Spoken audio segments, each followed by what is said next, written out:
Hi and welcome. Today I will answer you the question how you can actually choose the right weight in your training sessions to make your training more effective. And therefore, you need to understand first off the three main stimuli in your training. And we have the neurological, we have the hypertrophy, and we have the metabolic um, stimulus. We want to have all of them in our training journey. We don't want to just do neurological work because that's very, very taxing on your nervous system. We also don't want to have just metabolic work, otherwise, it's hard to really get stronger. And as you can see here, these are on a continuum. The neurological is more weight, like heavy weight work you are doing with less reps and more sets. For example, doing a 5x5 or a 3-2-1, 3-2-1, stuff like that. The hypertrophy is kind of in the middle. It's focused on especially muscle growth. And then on the right side of the continuum, we have less weight, more reps, and less sets. This is more the kind of training where you have this pump feeling, where you're sweating more. It's more to establish some metabolic conditioning to improve your work capacity. And as you can see, this is on like the three stimuli are on this continuum, and they will dictate what kind of weight you want to pick. And we will go straight into that, like how can we select the load. There are like different types of load selection depending on what the focus is. So at the top you can see here what the focus is. It's, for example, for straight sets, a hypertrophy focus, then for ascending weight, strength and hypertrophy focus, then descending weight, metabolic and hypertrophy focus, and wave loading, as I said, 3-2-1, 3-2-1 is purely strength focus.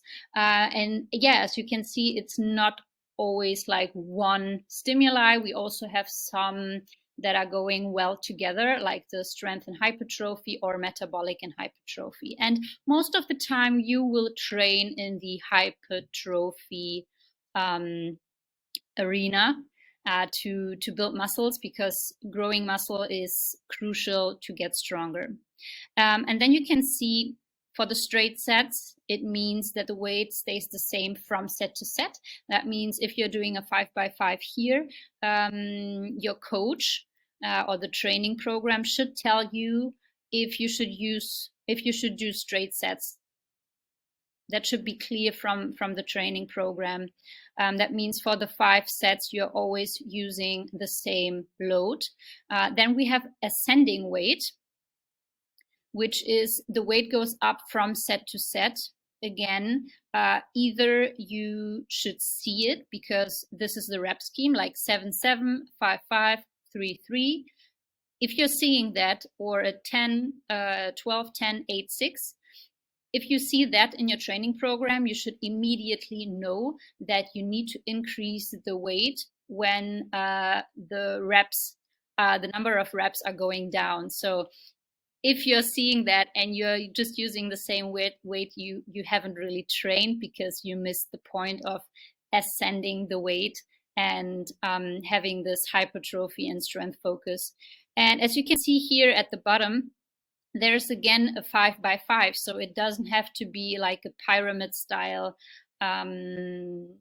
ascending reps kind of form. It can also be a 5x5, but your coach should tell you, hey, I want to see ascending weight. I want that you are working up to one heavy set. That means here for the straight set, you can do, for example, your squats 5x5 by 60 kilo. But here in an ascending weight rep scheme, you should go from 55 to 57.5 to 60 to 60. 2.5 to 65. So you're working your way up to one heavy set. And then we have also the descending weight. which is the weight goes down from set to set. You are starting heavier and the weight is going lighter, but therefore you will do more reps. This is mainly for a combination of hypertrophy and metabolic focus, because we are improving your metabolic conditioning here. And then weight loading, this is much fun.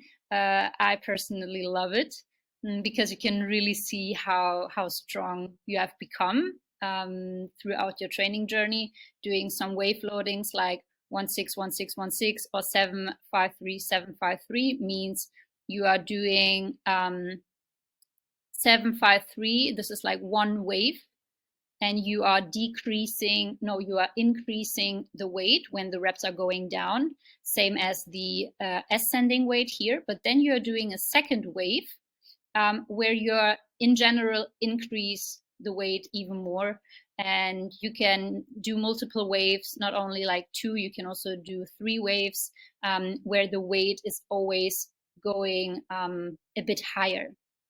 And I'm sure you now ask yourself, how do I know which weight to choose? And this is a crucial part of your training program. And if your training program doesn't have this kind of information, we know that the training program is not well designed, because you don't know how intense you should actually train and how to pick the weight. And I see it all the time, because most people are buying some general training programs or writing their training programs on their own, but just writing sets and reps and maybe a pause and maybe a tempo inside your training program doesn't really do much if you don't know how heavy, how light you should train, how intense the sets should be. So we have different ways to select the weight in your training. You can have reps in reserve. You can have RPE number, so rate of perceived exertion. You can have weight speed or a percentage. So most of the time in most training programs, you will find reps in reserve or RPEs. Sometimes it's also a percentage, so it's a fixed number. You will find that in your training program, like, hey, use 75% or 80% of your 1 rep max or of the weight you used last week. This is something your coach should program you. But most of the time you will see reps in reserve or RPEs. And this is what we call autoregulative training, like the first 2, because they are, as you can see here, reps in reserve is reps in reserve before you reach failure, and RPE is the rate of perceived exertion based on your subjective perception. And we call it auto-regulative training because you are not a robot. You will not always have the same, like, you have 1 week where you're using 60 kilo for your squat, and you have another week using 60 kilo for your squat. And maybe the recovery was better in week 1, and I don't know where you're in your cycle. Maybe you feel like Superwoman, and 60 kilo feels like 3-4 reps in reserve for a number of sets and reps. And then the next week you're doing the exact same exercise, but your recovery wasn't well. You maybe haven't slept well. You haven't fueled your body before going into the training session well, and you end up having less reps in reserve. So because you are not a robot, having the reps in reserve, this is what I'm using in my coaching, but also in my BBB membership program. The reps in reserve should tell you how many reps you should have in reserve before you reach failure. And this can vary from week to week. But in general, we want that the reps in reserve are going down towards the end of your training program.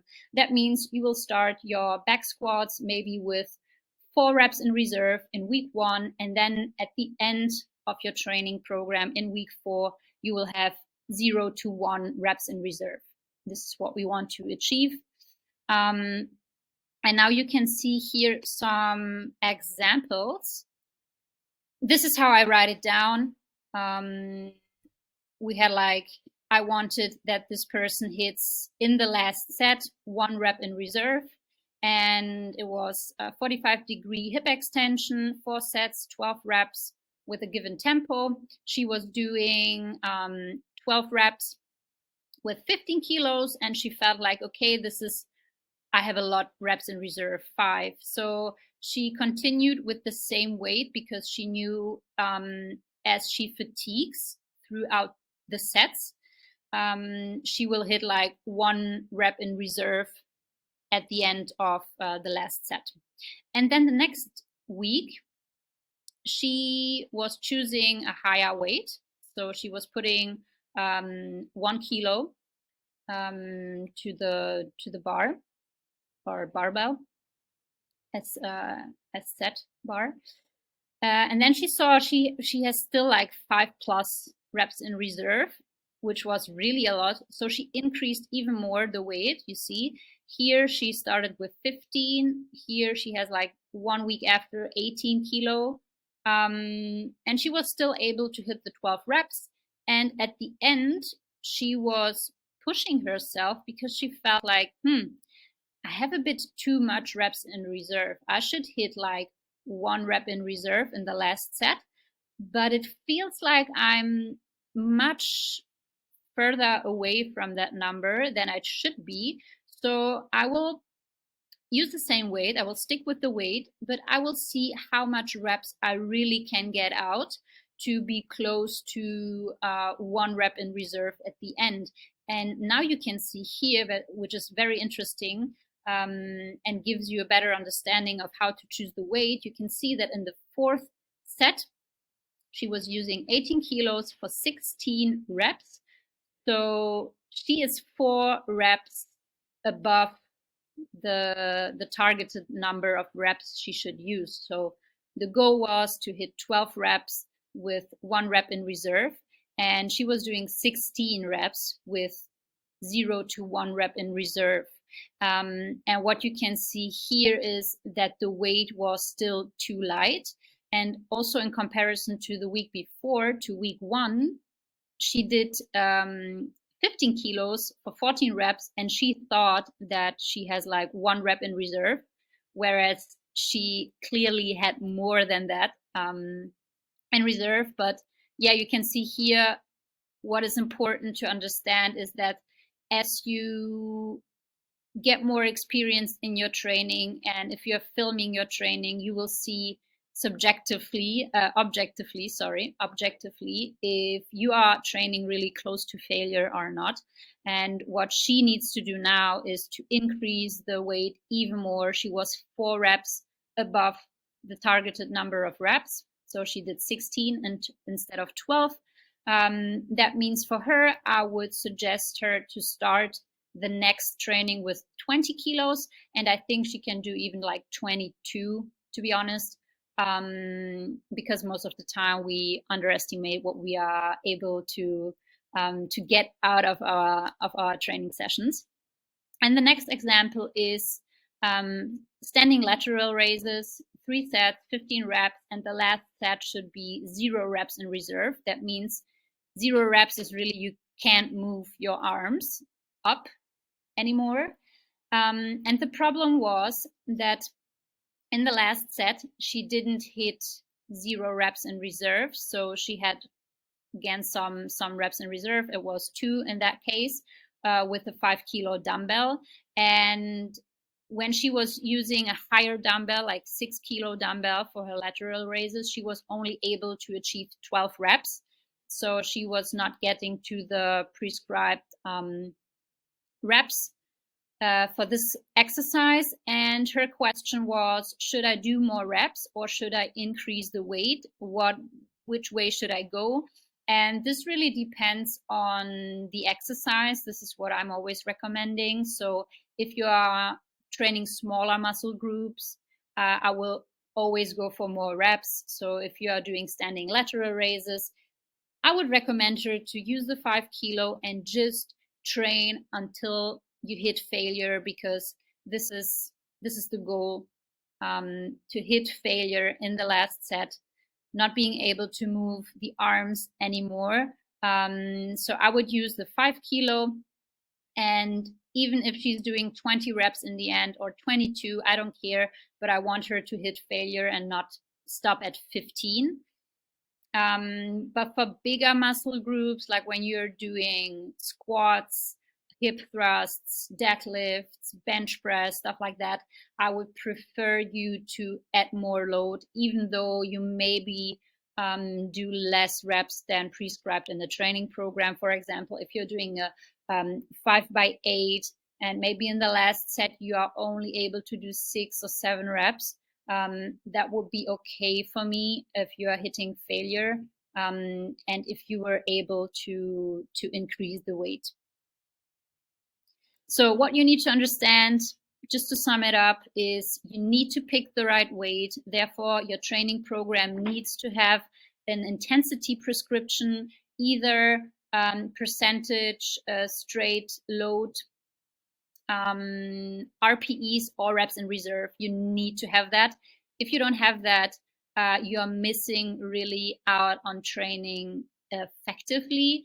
And if you choose the right weight, if you're able to pick the right weight, the right intensity, you will train effectively and you will look better because you will build muscles, because that's what's needed to build muscles, to train close or to failure. And you will increase your strength. Like your strength will peak, you will have a better look and more strength. And yeah, I hope that helped. Stay tuned for the next video where we will talk about training to failure and how you can actually, quite simply, see if you are really, really training with the right intensity. Bye-bye.